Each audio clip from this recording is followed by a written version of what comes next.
বাবা কি করছো তুমি এটা?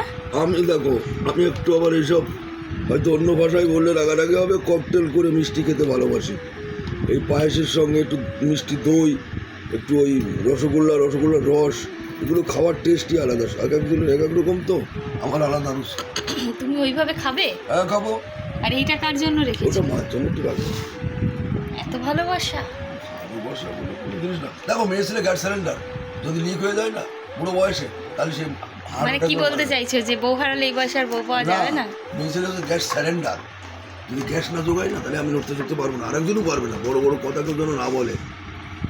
খাও খাও খাও, মাখো, মেখে মেখে খাও। হ্যাঁ, এইটাই আলাদা জিনিস। আপনারা কারা কারা এরকম পায়েস, মিষ্টি দই আর রসগোল্লা মাখিয়ে খান? বিয়ে বাড়ি খাচ্ছে। অবশ্যই কমেন্ট করে। খাওয়া আলাদা ইন্টারেস্ট। না না, খাও খাও খাও।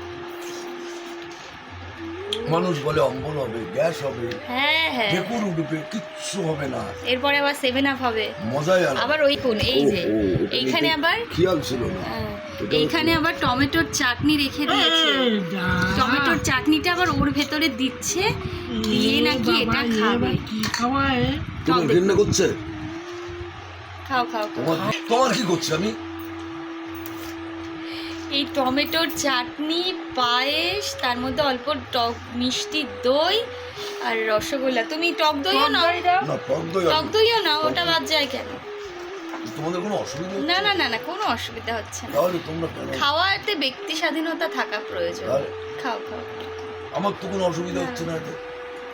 একটু খেয়ে যদি দেখো তাহলে বুঝতে না, পারবে। না, না না, আমার জন্য বাঁচার ইচ্ছা আছে, ছিলাম খাওয়ার ইচ্ছা নেই। খাও খাও খাও, আমি তো রাত্রি ভাত বানালামই তো খাওয়ার জন্য। খেয়ে নাও। বাবা এইভাবে খাচ্ছে বলে আমি ভাবলাম আপনাদের সঙ্গে একটু শেয়ার করি যে আমার বাবা কিভাবে খায়, একটু দেখুন। আপনাদের ঘরে কাদের কাদের বাবারা এরকম খায় অবশ্যই কমেন্ট করে জানাবেন।